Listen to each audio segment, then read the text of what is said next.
Today we're going over the Zflip 7 after 9 months of gentle use. I'm going to cover all the best experiences this machine has to offer, but also everywhere it's literally failed and fallen short. And I want to begin with something that's actually been blowing my mind. Pause. This phone, guys, it's built like a tank. Like, it has Goku level plot armor. It will not die. I've dropped the thing over 20 times with and without this case from missingartmuseum.com if you're interested. This has taken a lot of fall damage. You got bumps and dinges literally everywhere. But even with all the drops, the dinges, the dents, experience this hinge movement, ladies and gentlemen.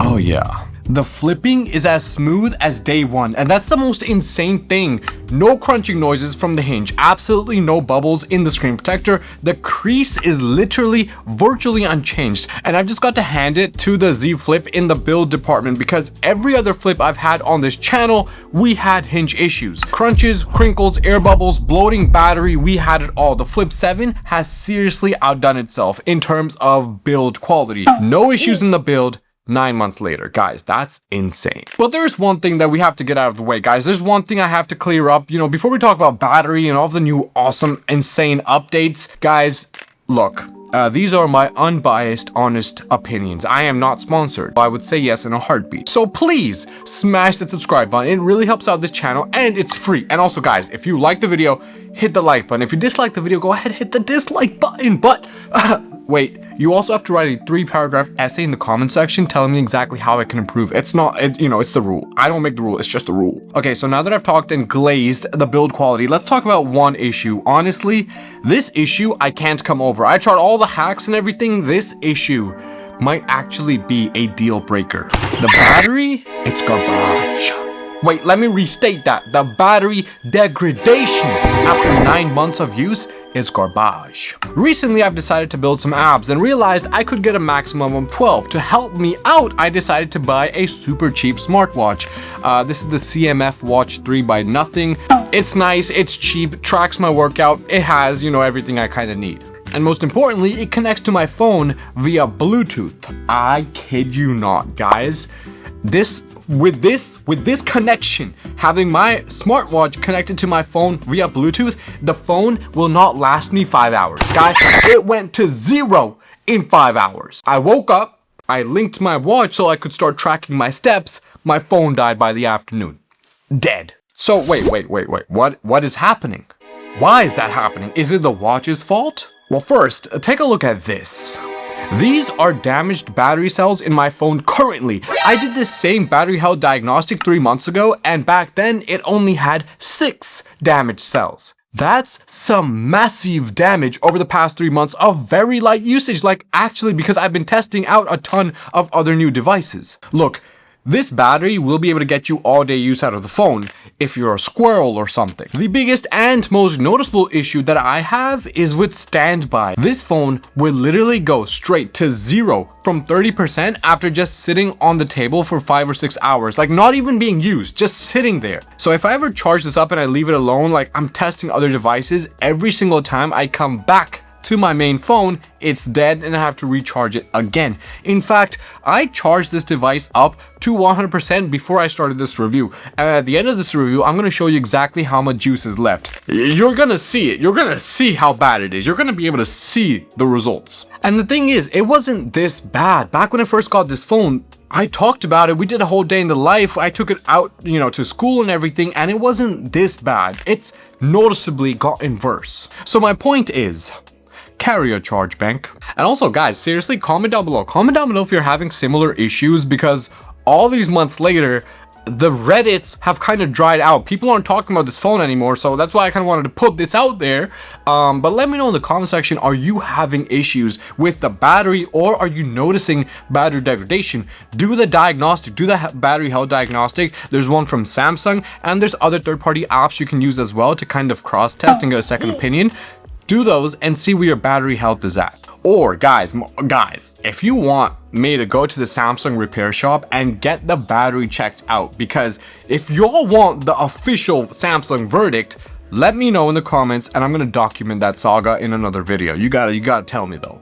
Now, if you don't mind charging, once or twice a day, you're positive, you have a good outlook on life, you'll be fine. You know what I mean? Especially in these days, guys. A little bit off topic. I saw gas prices the other day. I saw the gas prices. I had a sharp pain in my chest, okay? But I remembered I was in an EV, so I'll be fine until we decide the sun is not allowed to be a nuclear reactor or something. And then I'm cooked. Or cooled. No? Okay, I'm sorry. Guys, wait! Now let's talk about camera. Look, here is the pure, honest, virgin analysis. After the updates, after all of the new features that have dropped over the past 9 months, if you're coming from something like the Note 8 or the Note 9, or you're coming from something like the S20 or S21 or other older phones, you're actually going to be impressed because this camera is better than the cameras from phones 5 generations ago. I can say that with confidence. Or in another perspective, if you're someone who just wants to take cute pics of your cat or booty and slide them through my DMs, or you just want to talk with friends or family, on WhatsApp, like you're not by any means a professional photographer, you're not trying to grow an audience on social media, the camera is going to be just fine. No stress. But if you've experienced competent cameras in today's landscape, or you've played with the macro shot capabilities of the Ultras or the Pixels, or you've taken videos in 4K on the iPhones, you will hate this camera. Right, that's all there is to it. The camera hardware is like 3 generations old, literally. It's relying heavily on new AI features to bolster images. So even though Samsung has released some updates for the camera, and we also get raw LUT now on the Zflip 7 and the S25 Ultra, a lot of the images where you try to get artsy, you try to get those creative juices running, what I mean, those images are gonna end up looking like AI generations. 9 months later, it almost feels like Samsung completely forgets about the flips after they release them. Unlike the S25 series that get a huge number of updates for months, we haven't seen anything massive come out for the flips in the past few months. They did drop the open app feature on the cover display. Credit where credit is due. Like, this feature is golden. Like, if you didn't know, now you'll know. When you got a notification, say like on WhatsApp in the past, right, it would show up on the cover display and that would be pretty cool. But if you wanted to actually open the app and use all the features of the specific app like Gmail or WhatsApp or something like that, you would have to flip your phone open. It would tell you gotta flip your phone open to continue the interaction. Now you don't have to do that. Now you can just press the open app button and the entire app opens on the cover screen without having to flip the phone open. Now that's a W, no lie. Shout out to the Samsung HINGE, shout out to the goons at Goodlock. That's a W. But there are so many necessary features that other flip phones have that the Flip doesn't, and most of the issues revolve around navigation. I don't need to be able to do split screen on the cover display. I'm not asking for that.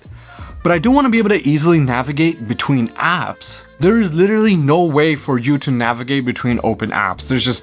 You literally will have to close the app, go back to the app library, scroll through the app library and open your new app. And when you open your new app and you want to go back to the app you had open previously, that app is closed. So you literally have to close your current app, go back to the library and open the other previous app. So like basic function, like you can't swipe up from the bottom and see all your open apps. That's a basic functionality and it's completely non-existent. And honestly, guys, let's get dark here.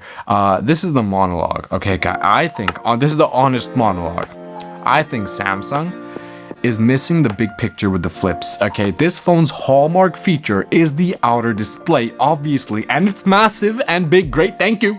But just because you get a big doesn't mean it's functional. Make navigation easier. Add a feature where, like, these rings, these camera rings, they light up around the cameras based on different kinds of notifications, like a green light when I have a WhatsApp message or a red light when I have an Airbnb message. Like, old phones had this.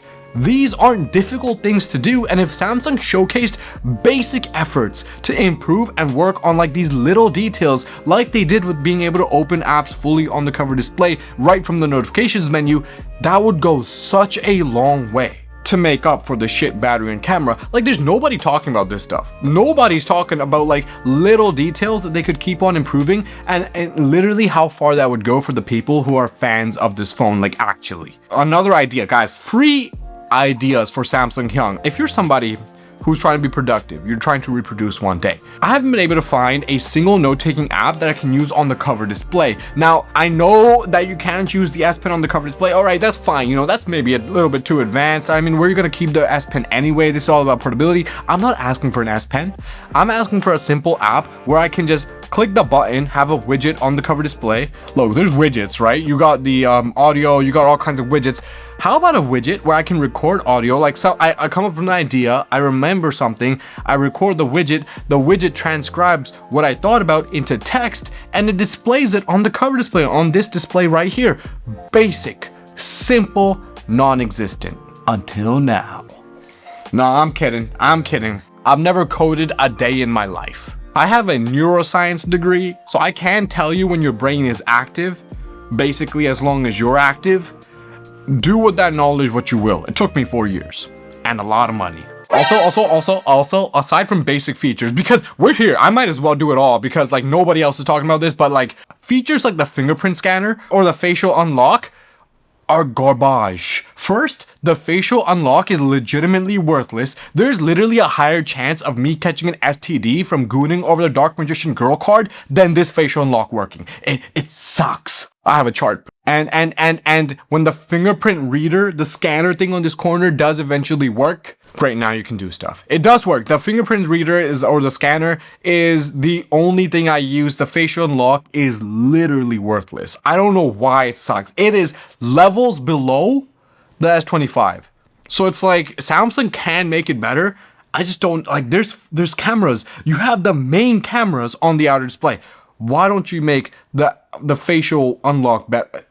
So my final thoughts, this is where we usually ramble in this section. So this time, let me organize around one question. Would I buy this phone right now in 2026? Look, if I'm being honest, right now, you can pick this phone up for about $600. So with that in mind, if I wanted a flip phone right now, yes, no competition, I'm buying a Flip 7 from Samsung. Guys, for me, when I'm buying a Flip, the most important thing is going to be really good reliability in terms of build quality. You know, the battery, the camera can be okay, but build quality for a Flip has to be top notch. And like I said, build quality here, phenomenal. The Razer Flip does have a better camera, yes, but it's still not going to give you professional grade photography. It's just going to be better. So does it really matter for someone who's not a professional? No. This is already good enough for casual booty pics, for casual pics of the cat, and it's not like, you know, like I said, the Razer isn't going to give you a massive upgrade in the camera department. Build quality is much more important. So yes, in my opinion,